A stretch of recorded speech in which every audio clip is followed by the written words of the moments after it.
Nandito po yung summary. Pwede ko pong state, Your Honor. Go ahead. Sa taong 2022, yun po yung una, BICAM lang po ito ayon sa record ko po. 519 million. Sa 2023, 5,790 sa NEP, 3,250 sa BICAM, at 3,890 sa UA.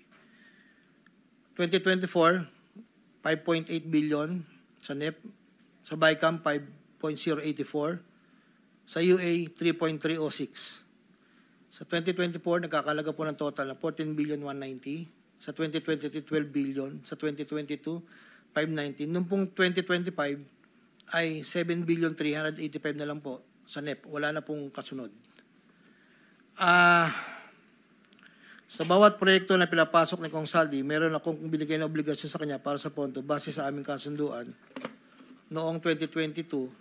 Ang kaniyang hinihingi na budget sa bawat proyekto ay 20% lamang po noong 2022. Kung makikita niyo po, Your Honor, isasabay ko na rin po ito, na yung larawan po nandun po sa kasama po ako na nakatayo, yung opisina, yun po yung 20% po na 2022 inaayos po namin doon sa litrato po. Subalit nung taong 2023 hanggang 2025, ito tumaas ng porsyento ng 25% po.